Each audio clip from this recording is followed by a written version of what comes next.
Happy holidays and welcome to Uncommon Christmas on Coffee Nick's Movie Picks, a merry blend of curated Christmas coffee and movie peculiarities. My name is Nick Delaney and I am your show host, coffee critic, film reviewer, and the guy who was named after Saint Nick. Ho, ho, ho. We'll be kicking off this festive seasonal series with a discussion on Black Christmas, the 1974 Canadian slasher film directed by Bob Clark. Since we're feeling extra frivolous with our finances this holiday season, we'll be pairing this film review with a review of the Oat Nog Half Tan from La Columbe Coffee Roasters in Washington, D.C. Please sit back, stay a while, and let's talk The Call is Coming from Inside the House over some coffee. Yeah. But first, always but first, please be sure to follow at Coffee Nick's Movie Picks on Instagram and TikTok and at Coffee Nick on Blue Sky. There you can stay up to date on new releases, see coffee pictures that go along with each and every episode, get some quick movie thoughts from yours truly, and submit Dear Coffee Nick letters for me to read at the end of each episode. Again, that's Coffee Nick's Movie Picks on Instagram and TikTok, and Coffee Nick on Blue Sky. Hello everyone, welcome to the newest series on Coffee Nick's Movie Picks.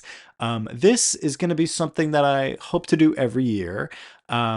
This is Uncommon Christmas. So for those of you who are not listening to the last episode, this is going to be a 4-part series that I'm doing every week for the month of December, celebrating Christmas and other holidays, of course, the holiday season as a whole. But for those of you asking what specifically Uncommon Christmas is on this show, so this is going to be a seasonal review series on Coffee Nick's Movie Picks that curates non-traditional Christmas films. These holiday oddities will be paired with unique seasonal beverages for the entire month of December. I'm very excited to be putting this together. I had such a hard time narrowing down what movies I wanted to talk about this month. So if you have a favorite kind of weird Christmas movie that is not going to be discussed this month, just know that I probably have it shortlisted for a future year. This is a series I would love to do again and again. Christmas is like hands down my favorite holiday, and I have such a fun time like kind of gathering like little bits of Christmas culture.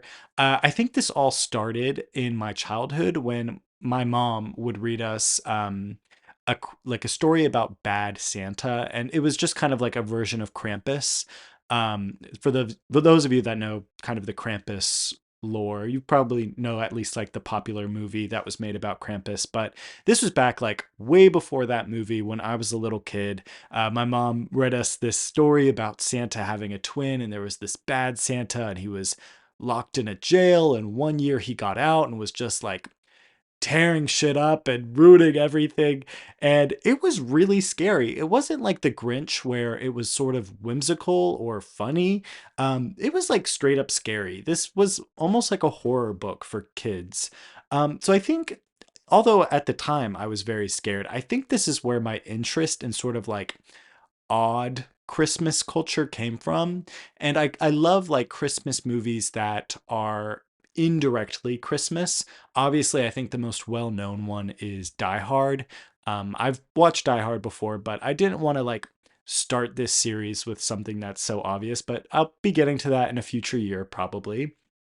Other ones include Eyes Wide Shut, which I have not seen, but I've heard that's Christmassy. Tangerine is one that I was really considering doing this year. Spencer is another one that I wanted to talk about. Spencer is actually one of my favorite movies, but I decided to push that off as well. But the schedule is as follows. Today we're going to be talking about Black Christmas, obviously. Next week we're going to be talking about Carol, starring Cate Blanchett. The week after we're going to be talking about Gremlins, which is a great Christmas horror movie that I'm sure you've all seen. And then the final episode, which will be released on Christmas, is going to be for Batman Returns, which I am very excited about. But all of this came to be basically because I feel like every year around Christmas time, we're sort of thrown the same old Christmas songs, the same Christmas movies, the same everything. So I think it's really fun to sort of highlight the not as talked about ones, or the ones that like we know, but we don't, always directly associate with Christmas. So that's what prompted me to start this. And obviously my love for sort of like these strange Christmas oddities. Another thing that I will be doing, and that is out today, I made a companion playlist to go along with this limited series, and I'm really excited about this. At the time I'm recording this, it's so far just about an hour. Hopefully, I'll get it to about an hour and a half by the time this episode is released. But you can find that in the show notes or in any of the bio links in my bios on social media. But this sort of follows the same idea. These are Christmas songs, yes, but they are either like completely original and sort of weird, or they are just reimagined classics. Reimagined so much so that they're almost irrecognizable. I really like this. So I put this together to sort of be a companion to this podcast series. So, as you can tell, I'm very excited about this, and I hope you enjoy it just as much as I do. But besides that, I've had a lot going on. I'm coming off the heels of a little Thanksgiving holiday. I was back at home, and that was very nice. That was very enjoyable. But, however, on Thanksgiving Day, my phone went brat. For real.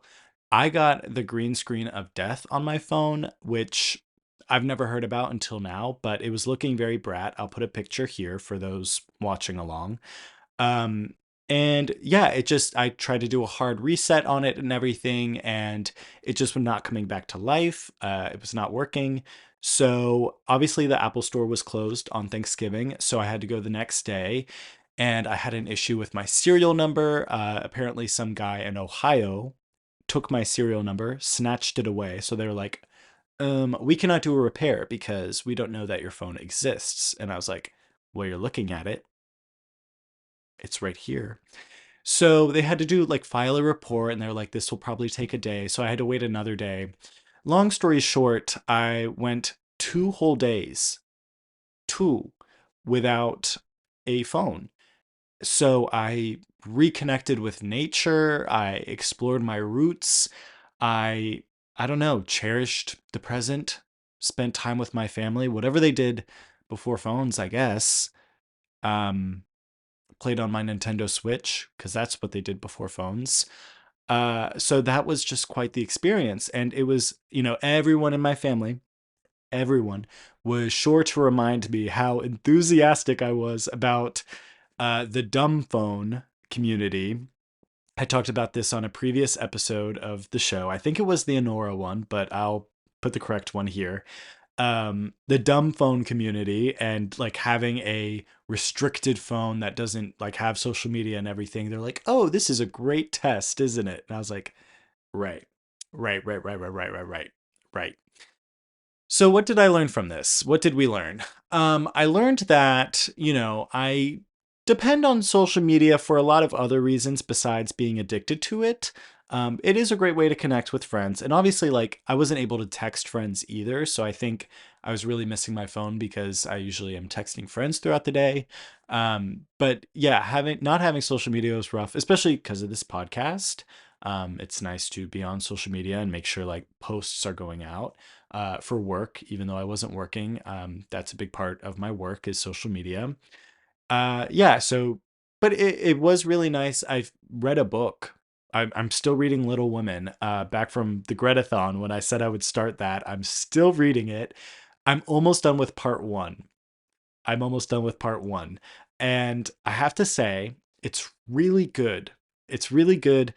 It is very difficult for me to read. It's not like a easy read where time is just flying by as I read it. Um, I am hoping that part two sort of, there's more of those dramatic elements that like I know from the movies. But it's good so far. I'm really enjoying it. So, I feel like my attention span just like automatically was longer well while I didn't have my phone. So that was really nice. I got to do things that I wanted to do. And also I was just more productive throughout the day. Long story short, I now have a new iPhone. They were able to repair it, but I decided to just upgrade because I wanted to get a new warranty so I did not have to pay multiple hundreds of dollars again in case it breaks again. So that was fun. But now I have an iPhone 16. So if you can notice the improved camera quality, that's great. Anyways, I hope you all are doing well. I hope this holiday season is off to a lovely start for each and every one of you. Let's get into some coffee and movies, shall we? Now Brewing is a luxury coffee discussion and review segment. Now brewing in today's episode is the Oat Nog Half Tan from La Colombe Coffee Roasters in Washington, D.C. The first thing I would like to talk about is La Colombe in general. Overall, I really like them. You have probably seen them in the grocery store if you haven't seen like an actual La Colombe coffee house. You've definitely seen them in a grocery store, most likely Target or something. They are big into retail coffee. So any grocery store, you'll probably see them. But they have like these little cans of like cold brew, or just they call it like their draft latte or half tan. You can see that and find that in store. And I've had their canned retail coffee before, and it's really good. So if you're interested in that, I definitely recommend getting it. But about the company, they are extremely socially responsible, and the company seems to care about a lot of different issues, which I think is really important and good when we are considering, especially chain corporate coffee. The company regularly donates to the ACLU, Echoes, and the National Parks Foundation, so these are all great reasons to go out and support La Colombe at either one of their cafes or at the grocery store. And I love that their coffee is accessible. You can pretty much get it anywhere. If you're in a city, definitely at a coffee house, but if not, local grocery store. And their mission says to change the world by making people happy, which that is just so sweet, isn't it? A little bit about this drink in particular. So the Oat Nog Half Tan is an addition to their core menu item, the Oat Half Tan. The Oat Half Tan is half cold brew, half oat milk draft latte. So oat milk draft latte, that is basically a latte that is from a spigot, kind of like a beer draft sort of thing. So I have had the oat half tan before, and it's pretty good. It's like a coffee drink that definitely gives you a jolt of energy, which I really like. I think it is definitely more of a subtle drink. It's not very in your face with any flavors. Obviously, the half tan is very strong because it is cold brew mixed with latte drink, but I really like it. So that's what led me to this one. The Oat Nog Half Tan, this just adds Chobani oat milk oat nog to the mix, and that is a non-dairy alternative to eggnog. And so getting into the drink itself, I don't know that that did much. I don't know that I think the oat half tan by itself is, a really kind of subtle drink. I have never felt a strong enough way about it to review it on this podcast. It's normally just kind of like an old reliable sort of situation. But when you add in the oat nog, it really did nothing extra. And maybe I was kind of craving a really nice holiday drink when I went and got this. Like I was thinking like maybe they'll have a peppermint mocha or like some sort of fun holiday flavor or holiday blend. And I went to the counter and I asked the barista, I was like, "Hey, do you guys have any holiday seasonal drinks?" And she was like, "Oh, we just have the oat nog. You can add it to whatever." And I was like, "Oh, okay." So I did that. And all it really added was sort of like a light, very light cinnamon flavor. Did not do much. It did not do much. Normally, the drink itself, it doesn't do much. Like the oat half tan by itself does not do much. So it's not like such a horrible thing that the oat nog doesn't do much either. However, this drink was $9. without tip. $9. Which just listen, I know that going to a coffee house, especially La Colombe, they are considered, a very high quality coffee roaster and they donate to all these great causes and everything. Like, I know that going to a coffee house like this is a luxury and you should be expecting to pay a bit more for this than, your local chain coffee shop that they have in every town. However, $9 for this was just really steep. And for something that wasn't very like, wow, I'm not sure that it's worth it. Like I said, all that really separated this from a regular oat half tan latte or drink was the light cinnamon flavor. There was really nothing else extraordinary about this. So I was left very disappointed and very frustrated by this drink. I went out with the intention of treating myself, maybe to like a $6 drink or $7 drink even. So I I can't say I would get this again. In fact, I would not get this again. Or I would sooner buy their cans or their coffee that they have in the grocery store than go and get this again. I maybe would go back and get their oat half tan, just the base drink again. That's the thing I should check. How much did they charge me for the stupid eggnog thing? Because that was like really not that special. And I feel like they charged me like $2 for it, which I know I'm like complaining about nickels and dimes over here, but in this economy, I'm going to. Okay. My budget for like getting coffee out is like $6 or $7 really on a high end. There's even some places in DC. I don't think it's just a DC thing because there are some places in DC where I've gotten out of there under $5. So I don't think it's because I'm in the city really. So with all of that being said, I'm going to give the Oat Nog Half Tan from La Colombe the Nick mix. While the Oat Nog Half Tan is a somewhat interesting way to let those with dairy sensitivities enjoy an eggnog flavored coffee, this drink does little to elevate the merriment and wonder of seasonal coffees. The Oat Nog Half Tan feels like an afterthought and takes what is usually a solid drink and dilutes it with a light but unimpressive cinnamon flavor. Lastly, at $9 without tip, this drink was just outrageously priced, especially during the season of giving. Yeah, that's what I said, giving.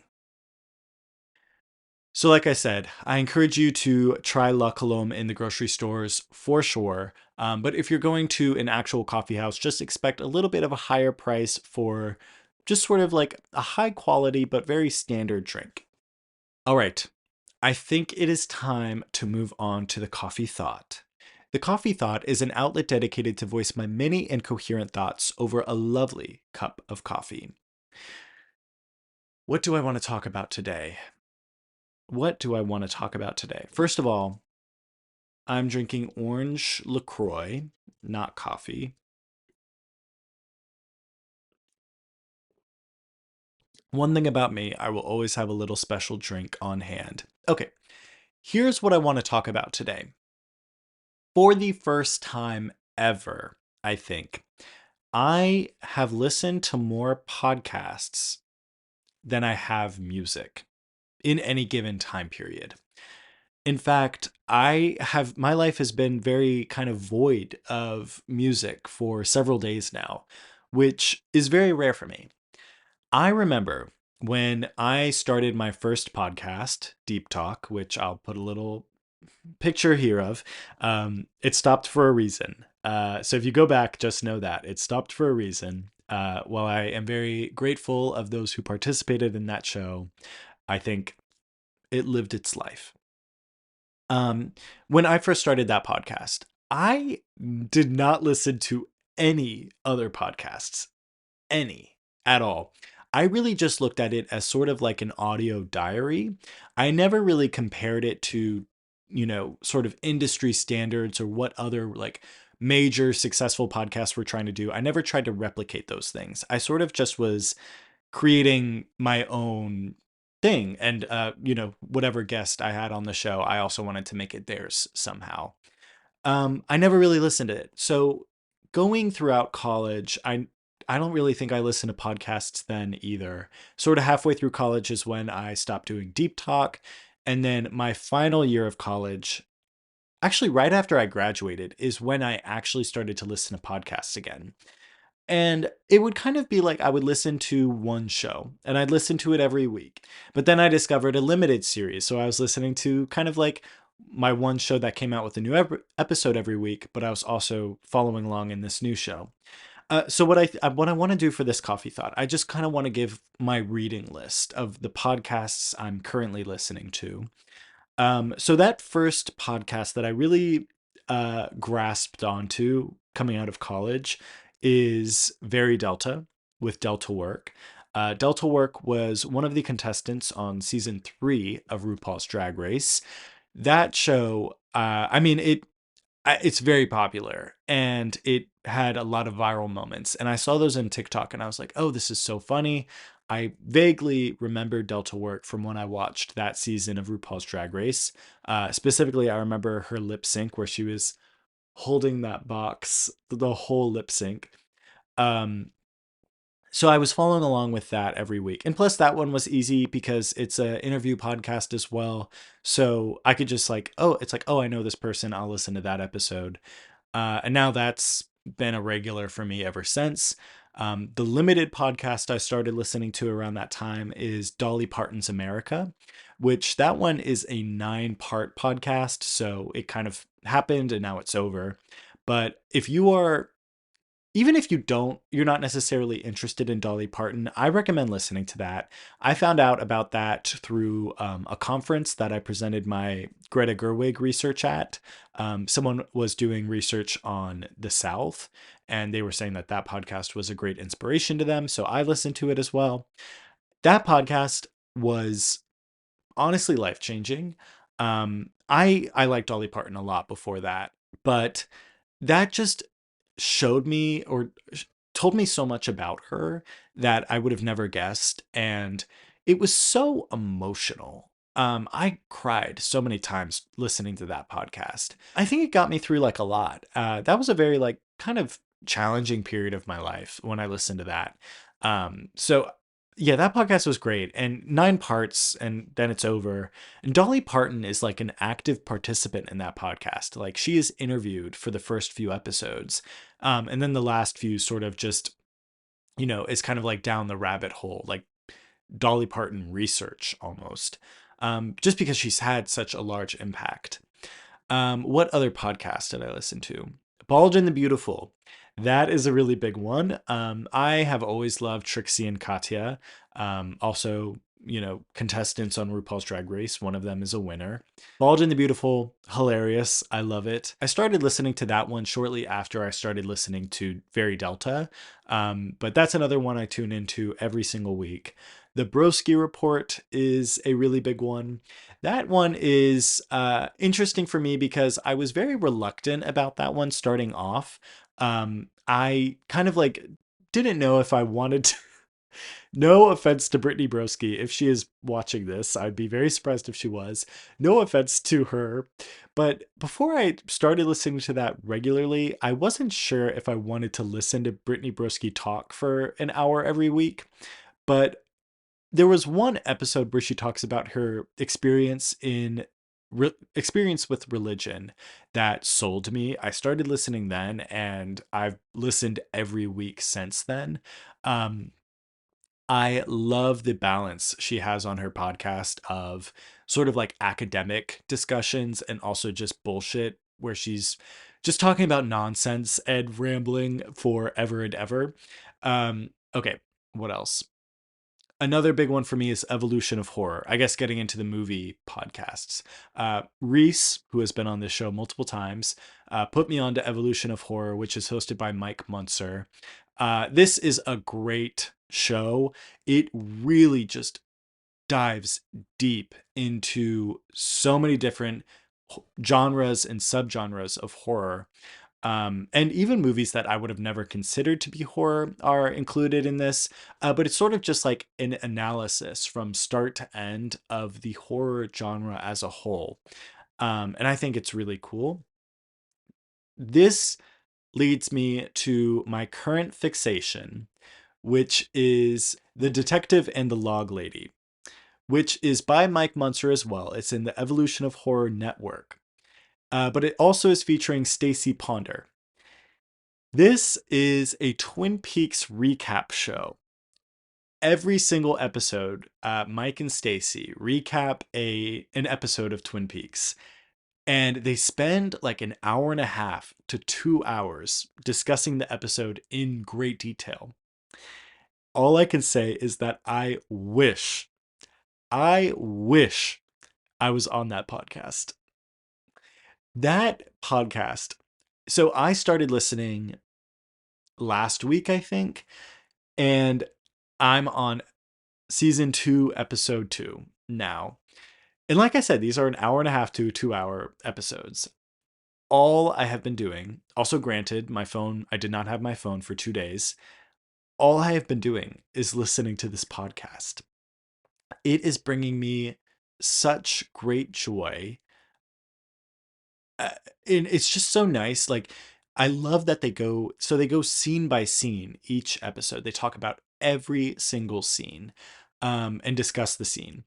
I love it's almost like a recap. I'm like reliving my experience watching Twin Peaks for the first time because Stacy has never seen it before. But I'm also just like I'm discovering so much more about the show and learning so much more because Mike has seen it a million times, and Stacy, although this is her first time watching the show, she has such an eye for certain things that she's pointing out things that I've never thought about. And she's also such a big fan. If you've seen Twin Peaks, she is such a big fan of the log mill plot line with the Martells and what's the other one?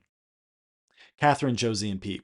Those characters. She is such a fan of that plot line. And I remember, especially the first time I watched the show in high school, I hated that plot line and I would drag my feet getting through those scenes. But Stacy like loves those those scenes. So it's almost kind of like giving me a newfound respect for other areas of the show that I didn't have before.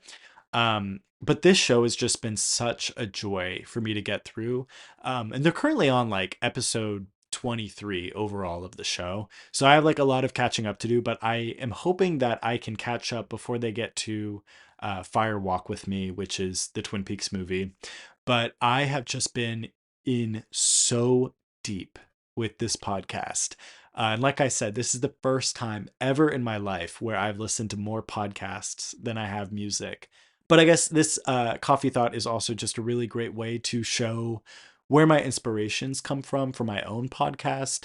The coffee thought specifically, that sort of came from Delta Work and Brittany Broski and how they just sort of like speak their minds in their episodes and talk about whatever's troubling them or whatever they're really thinking about. But yeah, I've been very into podcasts lately, which has been fun. I also love the A24 podcast whenever they release an episode of that, which is more sporadic.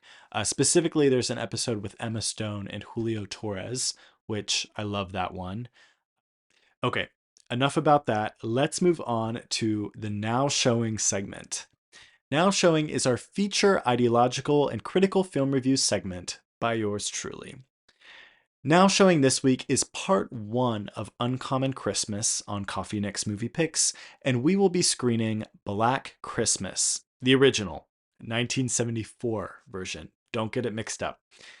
The original 1974 version of Black Christmas follows a group of sorority sisters preparing to leave campus for their winter break. As they celebrate the end to their semester, the sisters get picked off one by one by a mysterious killer, while the rest are left receiving disturbing phone calls. Okay, first of all, I love the setting of this movie because not only, especially in 1974, not only was it very uncommon Christmas, not only was it very uncommon to have a Christmas slasher movie, but it was uncommon to put this in the setting of a sorority house, sort of like at the cusp of Christmas break, on the border of finals week and Christmas break.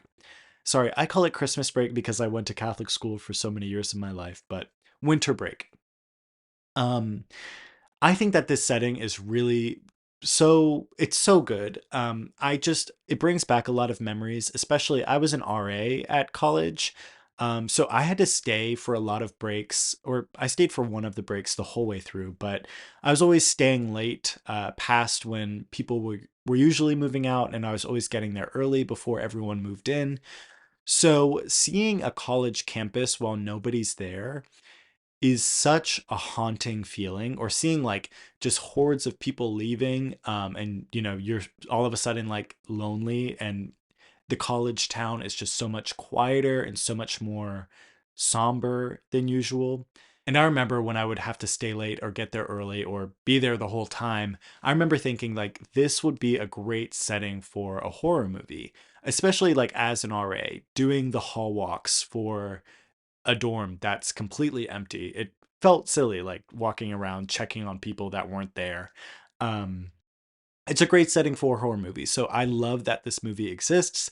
I think that this premise, this setting, this concept is so creative. So yeah, out the gate, I already really liked it. Um, I like that this was sort of Christmas was a backdrop in this movie. All of the kills that happened here were not like Christmas related kills. Like this was not a holiday killer. Like I don't know. I have never seen the Terrifier movies, but it wasn't like Art the Clown killing people with string lights or tinsel or whatever. It wasn't like Krampus or anything. These kills were not holiday related. They were simply just happening in the setting of Christmas, which I think worked really well. I think that the comedy in this film was also really great. And I think it was great because it wasn't trying to be funny. It was simply showing a group of people that happen to be funny. Like, this is just a comedic setting. I'm not saying that, like, sororities in and of themselves are funny. I'm just saying, like, these group of girls are all very close to each other. And, like, the like the imagery of the adults or a parent or a police officer going into sorority house sort of lends itself to comedic moments. And like this film never really tried to be a comedy, but it just sort of like made you chuckle, or some moments were more lighthearted than other ones. Another really crazy thing I noticed in this movie is how similar it was to Halloween. And that's not only because this is like a holiday related, holiday themed slasher movie.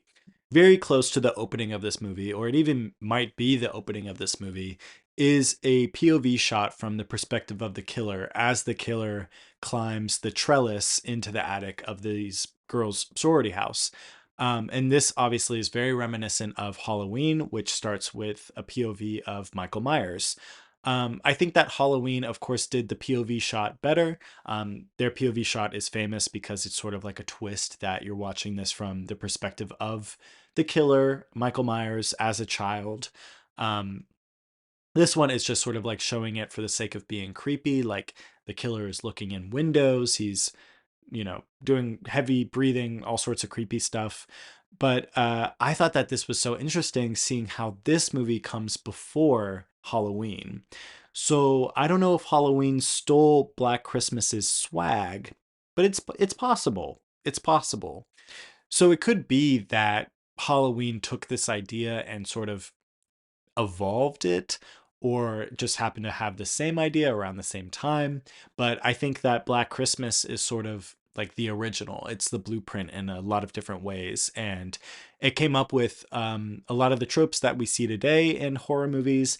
Um, I think that this movie is not talked about enough, especially for horror film enjoyers among my generation. I don't hear this movie talked about nearly as much as Friday the 13th or Halloween, even though this came so early. So I think that this movie definitely needs to be paid its respects. I think that this movie needs its flowers. It's great. I really enjoyed this movie. Getting into the horror elements a bit, this movie was genuinely so scary. In fact, I think that Black Christmas is scarier than Halloween. Um, I was not expecting this movie to have these phone call bits. The phone calls from the killer were genuinely so scary to me. It sort of reminded me of Texas Chainsaw Massacre a bit, kind of like this killer who is just a madman who is incoherent and just sort of like animalistic. I think that there's something really scary about that. And I think what enhances the fear of with this killer is that we never know who this is and we never see their face. I think that that's something that is done way too often in modern horror movies is a pressure to reveal everything about the killer, their face, their backstory, why they are killing people, who they are, who their connection is to the protagonist. There's so many details that I think don't need to be there at all. And I think that this movie is proof of those things. Um, I think that the fact that we don't know who this killer is or why they kill is what makes him so scary. And when the killer is shown, it is always just his eye. And terrifying. It's terrifying. And one scene in particular, it's probably my favorite scene from the movie, is when who's the character? I think it's when Barb dies. And in this scene, Barb is asleep in her bed, and the killer grabs like a glass unicorn. Because apparently, like glass animals were a thing back in the 70s. So she has a collection of glass animals. The killer grabs a glass unicorn and holds it above his head and down on Barb. And we can see like a reflection through the glass of a Christmas light onto his eye. So we just see like his eye illuminated. And that's the only part of him we could see. And his eye just looks like so bright and so malicious. I think that this imagery is just fantastic for a horror movie. And I think that this is something we've just completely lost over time as audiences have sort of pressured movies to reveal more about the killer and make them have a connection to the protagonist. Um, so I think that the imagery and the decisions made about this killer go hand in hand. There's also at the very end, when Jess is the final girl, there's a moment when she goes upstairs to try and get Barb and I think Phil from their rooms to get them out of the house because she finds out the killer is in the house. She goes up there and she goes into the room and sees just again the killer's eye through a crack in the door. Utterly terrifying. It is so scary. Personally, I'll let you guys in on some Coffee Nick lore. What gets me for horror, like my horror sensitivity, is home invasions. Specifically, like a place that is deemed comfortable and like a safe space. Having that just be torn apart or made evil in a way, like, for example, having a killer, just seeing his eye in the crack of your door in your room, somewhere where you think you are completely safe, that is what the most scary thing is to me. Um, for a variety of reasons. So this really kind of got me. This movie I thought was genuinely scary, one of the scariest things I've seen recently. And the phone calls, I mentioned this earlier, but the phone calls were just horrifying. And I would say if you're going to watch this movie, definitely watch it alone because if you have a friend where like you guys just sort of laugh at everything, I think the phone calls are at risk of maybe being laughable. I don't think they are at all, but I think like with the right friend, maybe. And I want this movie to be taken seriously because I think that the phone calls are like really terrifying if you're like alone at night watching this in your house. The phone calls are just like so unbridled and vulgar and just the fact that they're coming from in the house, spoiler alert, sorry. I no, that's not a spoiler. I think we know he's in the house from the beginning. It's horrifying. Yeah. So this movie, the horror here is very successful, and it's not just successful because it's scary. It's successful because of the decisions that this film made in not revealing details about the killer. So, talking more about the characters of this film, I don't think any quite stuck with me, as well as the final girl, Jess, did. And Jess is played by Olivia Hussey. Hussey? I think that's how you say it. And so this character was kind of stand out for me from the beginning because of her trouble with her accent. I was listening to a podcast about Black Christmas before this. I recorded this episode, and I'll put that here. The podcast is called Ruined, and this was the first episode I listened to from them. And it seems like such a fun concept for a podcast. But the hosts of that show were saying that this actress was is British, but she was born in Argentina, I believe. I'm gonna look that up really quick. Yes, British and born in Argentina.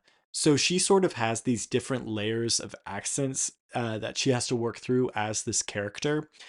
And from my perspective, it's sort of like, why not just have her have an accent?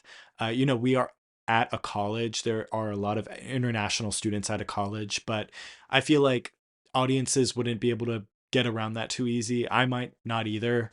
Like people might question that too much or say like, is this relevant to the story? But I think it's perfectly acceptable to just have an accent and have it be unexplained. But her accent, her American accent that she put on for this movie sort of came across almost as the transatlantic accent that was really popular in the early days of film when film first became had sound component.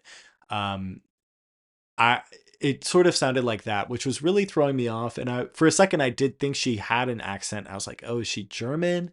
And I was like, "Why is she from Germany?" So I guess I would be that audience member questioning it. But um, once you get around that, I think that her performance is pretty good. And I think more specifically, the writing for her character is done really well. And it's not just her character that I really like; it's her relationship with other characters in the movie. I think that Jess is genuinely a good person, and I really like that she, you know, is willing to help the other girls in her sorority. I love that this movie painted Greek life in a good light. It's refreshing with movies because it's so often painted in a negative light, which there can be negative aspects to Greek life. Greek life, of course, we know, but it's refreshing just to see like Greek life play sort of a back burner role in the movie. Like it's not really a huge factor in the story as a whole. But specifically, I really like Jess's relationship to her boyfriend in this movie, Peter. And Peter is played by Keir Dullea. I'm not sure if I said that correctly. So Peter is a very emotionally unhinged character, and his sort of breakdown starts when Olivia Hussey's character Jess goes to him moments before a very important piano recital or piano audition he has and tells him that she is pregnant and planning on having an abortion. He tells her that he will not let her have an abortion. He objects and that he wants her to marry him. And Jess says that she doesn't want to give up her dreams to marry him and have this baby. She wants to have the abortion and she regrets telling him at all. And Peter says that she will regret this. He says that to her. And obviously, with all of this on his mind, I guess he fucks up his piano audition, which was sort of like make or break, I guess. And he goes to Jess and sort of has like an emotional fit. I think that's when he says, "You'll regret this."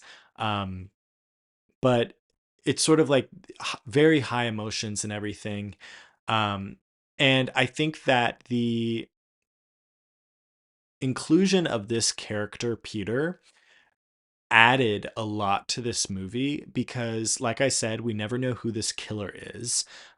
So when Jess is the final girl in the house and she's in the basement hiding from the killer, and Peter breaks into the house from a window looking for Jess in an emotional upheaval, it makes it that much more scary because you're like, oh my God, is Peter the killer? Or is there, a second threat in this house now? Like, is there the killer who is after Jess and also Peter who is after Jess?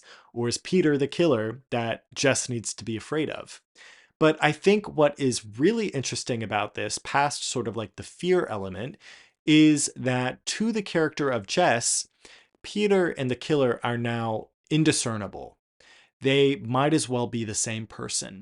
So that leads me to make the statement that I think that this film operates as a really good critique of masculinity. I think that this film is a great feminist text because it's showing this man who is seeking to sort of strip Jess away of her future by throwing his wants and desires onto her. It's showing how he is, in his emotional state, is just as horrifying as the killer, who we know nothing about. So it's sort of like the devil you know versus the devil you don't. And I think that that's just so fascinating. And I was not expecting that from this movie.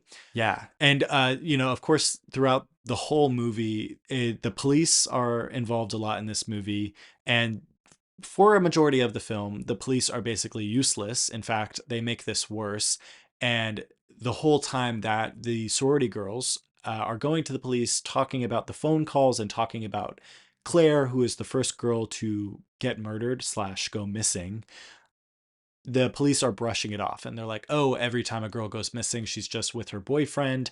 We don't have the resources to look into this. We can't do this, blah, blah, blah, blah, blah. So it's sort of showing like, the distrust that people have towards women and how sort of like the shortcomings of the police and that system. So I think that right away it was sort of aiming to critique larger systems and sort of highlight the challenges that women face, specifically, and we see this all the time with horror and being believed. Every horror film, likely the female protagonist is usually, if not always, not believed right away when she says this or that about a killer or seeing something. I mean, just watch American Horror Story. American Horror Story, of course, takes years and years and years and years worth of the horror genre and, puts it into their show.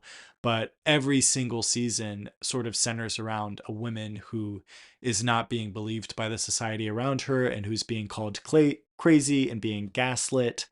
I think that that is just sort of a pillar of horror movies. I think all horror movies sort of serve as a societal critique in a way. I think that all movies are political in some sort of way. We're getting into a rabbit hole here, but this movie is from 1974 and it is already doing these things and sort of building this larger commentary and this larger critique, which I think is so impressive. And I really admire this movie for that.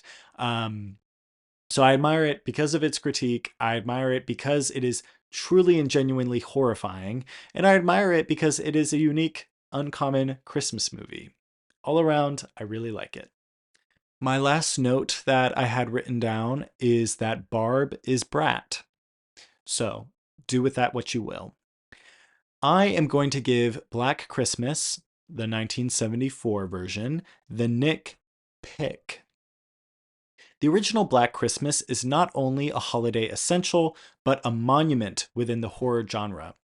The film does an excellent job at adding depth to these characters and the relationships in a way that feels relevant and compelling. It makes great use of its setting of a college campus during the holiday season, and its choice to never explicitly reveal the killer is effective, fascinating, and allows for highly creative storytelling. You can watch this on Amazon Prime. That is where I watched it. If you have not seen this before, this is a must watch as we venture into peak holiday season. So please watch this alone in the dark, somewhere you feel safe, and it will be truly horrifying, I promise. Okay, we have Dear Coffee Nick today. I'm very excited to say. In this segment, I'll be reading some letters from fellow coffee and movie enjoyers about their own coffee and movie opinions, reviews, hot takes, or whatever. Our first message today is from a celebrity, Zach Benson, who was on the show for the Challengers episode. Zach, hello. I hope you are doing well. But Zach said Hallmark Christmas movies are greater than studio Christmas movies. I would agree with that. Especially if we're looking at studio Christmas movies released in the past few years. What do we have? I think that Christmas movies, studio Christmas movies from like the early 2000s, those were really great. We had Four Christmases, we had Love Actually, we had all sorts of really good ones. But if we're talking about currently in modern day, I would agree with you, Zach. I think that Hallmark Christmas movies are much more effective in encapsulating Christmas spirit. I think they are much more effective in sort of putting you in the holiday festive mood. Um, yeah, I think they're just better holiday movies all around. But I do think we are also in a dry spout of good studio Christmas movies. So, yes and no, but thank you for sharing. Okay, Shashwat sent in a letter today that says, Dear Coffee Nick, Home Alone. Happy sad face. Thank you, Shashwat, for sending that in. I hope to hear more from you in future Dear Coffee Nick segments. So, Home Alone. I don't know if you want me to talk about this or you're just kind of saying Home Alone like you're home alone right now. In that case, I'm sorry.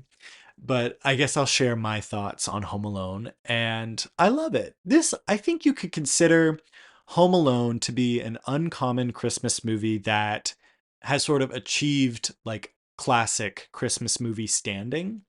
Um, so I'll probably talk about Home Alone at some point in the future. I think that Home Alone is great. I love it. How could you not love Home Alone? Okay, this next one says, Dear Coffee Nick, Muppets Christmas Carol, best version of A Christmas Carol. From Issa. Issa, hello. I miss making coffee with you so much. Those were good times, and I hope that you're doing well. Uh, yes, the answer is yes. Yes, 100,000%. I recently rewatched Muppets Christmas Carol a week ago, I think. And it is like hands down 100% the best version of A Christmas Carol. I can't even think of a version of the Christmas Carol that comes close to this.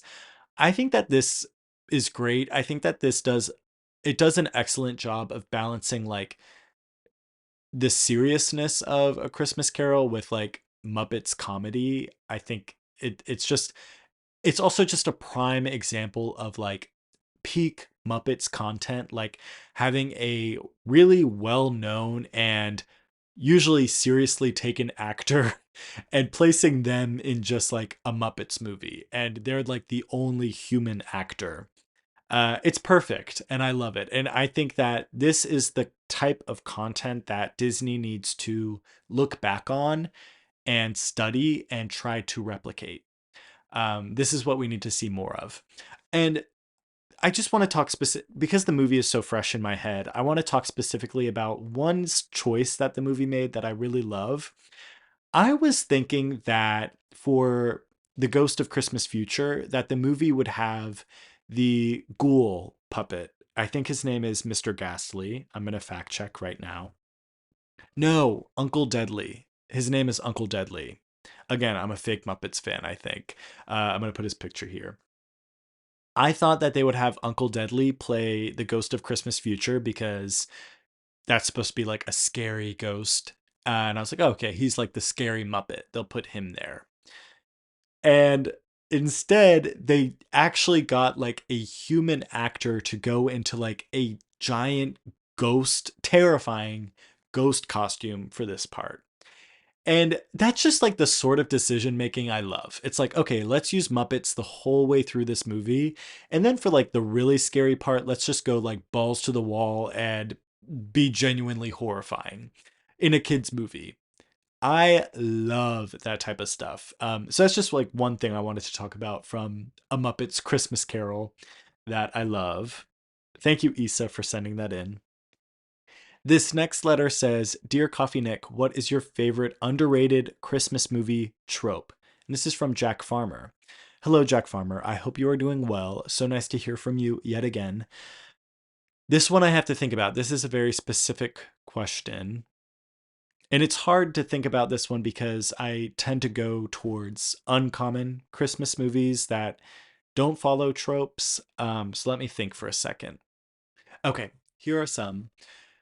Just like Being neighborly, being joyful, and being generous, I think are really charming tropes from Christmas movies that I think are not, those are not like qualities or themes. Those aren't themes that are in movies unless they are Christmas movies. Like spreading joy with people you don't know, or just being generous to like a passerby, and like giving away your belongings, sort of like the Christmas Carol theme.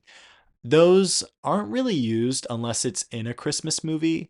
And I think that those themes are just really key to making a good society, and like a society that's built around community rather than individualism. And we only ever use those during Christmas. And I think that those themes need to be encouraged all year round. So I think that those are probably underrated Christmas movie tropes for me. And sorry if that was like a deep take, I guess, but yeah, I really do. I think that those need to be embedded into a lot more movies all year round. Thank you, everyone, for sending in your letters. I love these Christmas related letters, so please keep them coming. You do not need to wait for me to post a little story asking for Dear Coffee Nick letters to send me a Dear Coffee Nick letter. Please DM me, send me them at any time. If you have like an especially long letter that you'd like to send about a movie, hot take, or review that you have, or a coffee experience, you can send that to me at my Gmail account, which is coffeenicksmoviepicks@gmail.com. So please send me letters. I love to discuss them. Plus, in the next episode and the one after that, I hope to have a guest on the show. So I also will have the guest responding to the questions as well.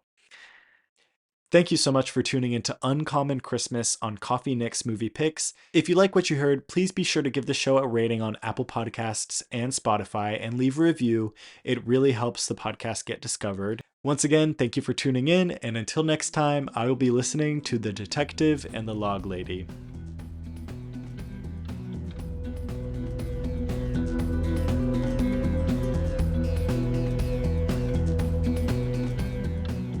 Thanks again for listening to Coffee Nick's Movie Picks.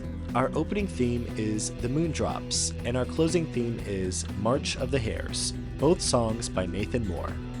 Before you go, please be sure to follow the show on social media at Coffee Nick's Movie Picks on Instagram and TikTok, and give the show the Nick Pick by rating it 5 stars on Apple Podcasts and Spotify. Thanks again, and see you next time.